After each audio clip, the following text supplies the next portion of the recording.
Bonjour et bienvenue dans l'entretien sur France 24. 5 ans de combat, plus de 220 000 morts, la moitié de la population déplacée ou réfugiée. La guerre en Syrie, hélas, n'en finit pas.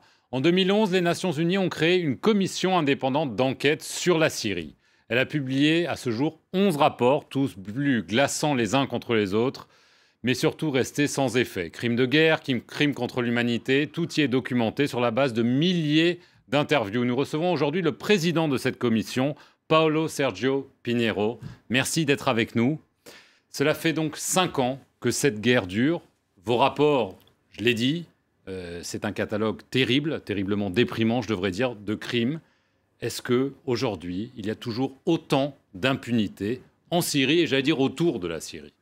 C'est-à-dire, l'impunité continue. Il faut dire aussi que ce n'est pas notre faute, parce que le seul organe qui pourrait référer le cas de Syrie, par exemple, au tribunal pénal international ou la création d'un tribunal spécial, c'est le Conseil de sécurité. Et comme les membres permanents sont divisés, cela n'a pas eu lieu, donc l'impunité continue. Et nous sommes la Commission, nous sommes le seul organe au sein des Nations Unies que nous registrons, on enregistre, on fait la documentation sur les violations des droits de l'homme, mais aussi sur les crimes de guerre et les crimes contre l'humanité. Mais alors, ça doit être quand même frustrant parfois, peut-être même vraiment déprimant, parce que vous interviewez des gens, vous documentez des crimes et rien ne se passe. C'est-à-dire, on ne laisse pas être déprimé parce que les victimes, on ne peut pas oublier les victimes. Et ce que se passe, c'est que d'une certaine manière, on fonctionne. L'autre jour, un collègue à moi, Michel Viorca, utilisait la comparaison que d'une certaine façon, on opère dans deux mâchoires. Une, c'est du côté État, appeler aux États en disant les responsabilités, vous armez ces groupes armés, ils vont commettre de crimes de guerre aux violations des droits de l'homme, il faut attention, il faut être prudent, c'est cela. Et de l'autre côté, dans un intérêt de responsabilisation des coupables, on accumule des informations sur une future investigation criminelle. Et ce qui est important, c'est que les victimes aiment nos rapports, parce qu'on a l'habitude de dire personne ne lit les rapports. Ce n'est pas vrai. Et je crois que les Syriens aiment bien le travail que nous faisons. Alors, vous documentez, comme je l'ai dit, beaucoup de crimes. Est-ce que ces derniers mois, il y a des choses en particulier que vous avez vues, que vous avez pu documenter, qui vous ont choqué, si vous pouvez encore être choqué? Ah oui, c'est-à-dire, chaque année, on est choqué un plus.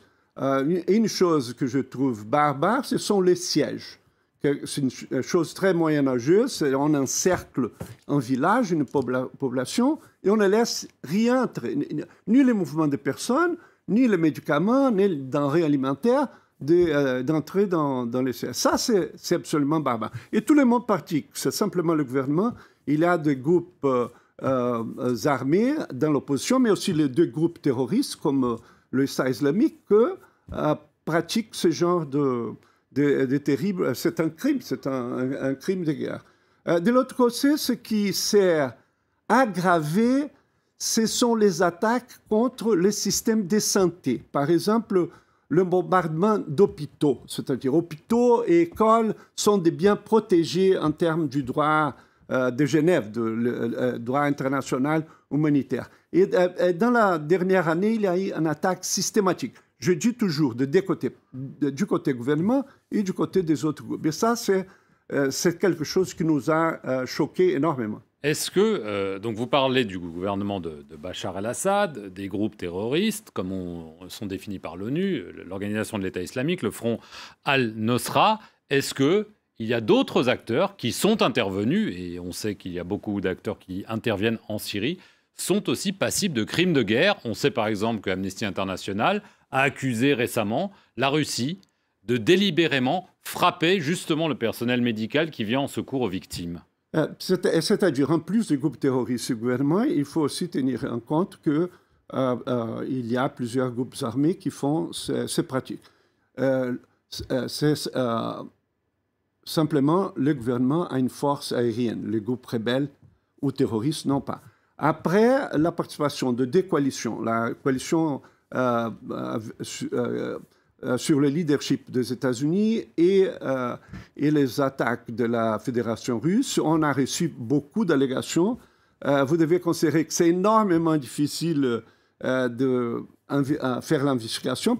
D'abord parce qu'on n'a pas accès au territoire de la Syrie et on n'a pas accès aussi à les informations électroniques qui puissent décider que c'était cette force ou l'autre qui a fait l'attaque. Mais ce que je peux dire, et cela est dans notre dernier rapport, il y a eu deux allégations sérieuses d'attaques, par exemple, à des écoles et à des hôpitaux.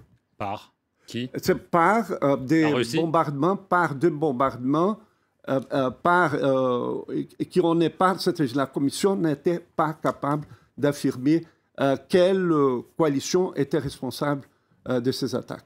Alors, pendant que vous continuez à travailler, il y a des négociations de paix qui ont été engagées.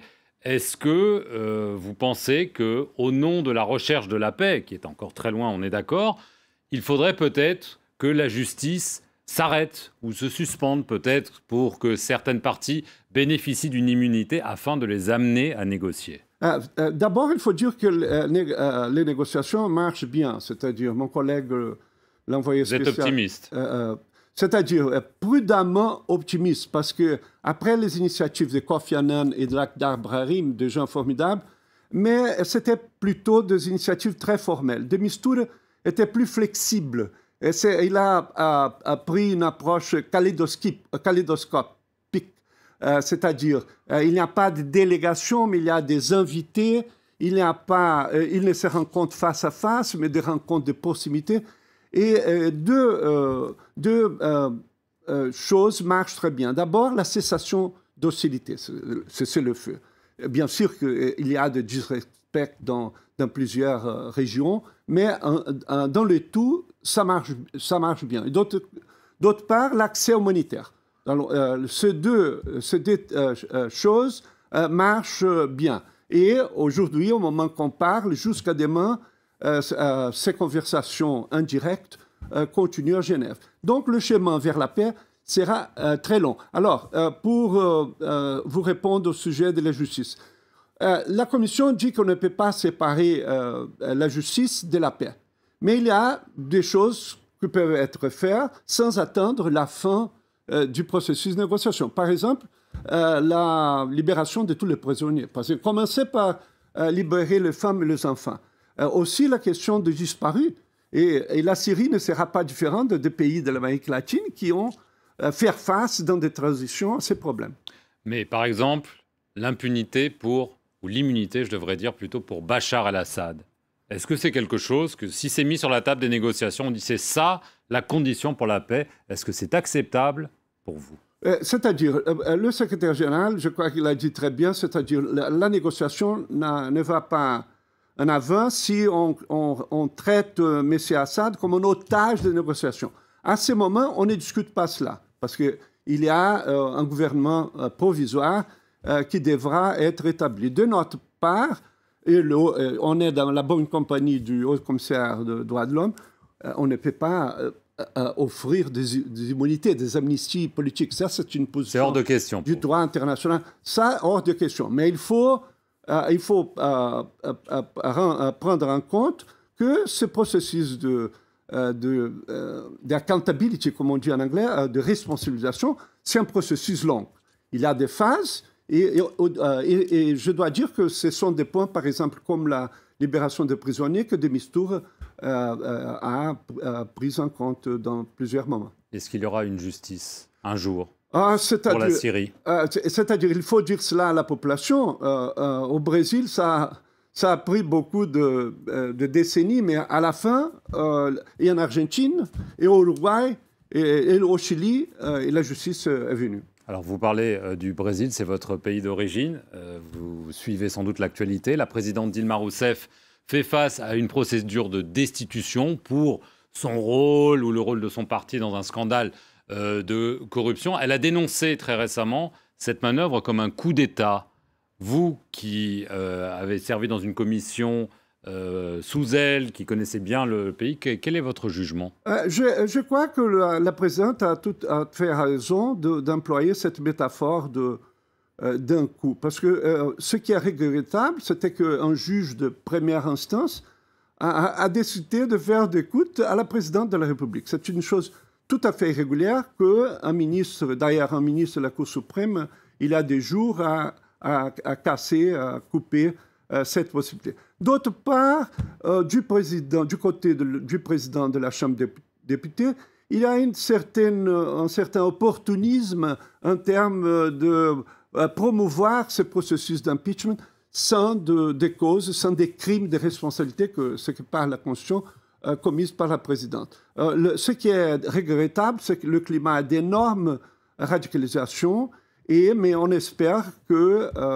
la Cour suprême aura un rôle important en termes d'apaiser les esprits et que les leaders politiques pourront surmonter cette phase qui est extrêmement délicate. Merci beaucoup, Monsieur Pinheiro, d'avoir répondu à nos questions. Merci à vous d'avoir regardé cette édition de l'Entretien sur France 24.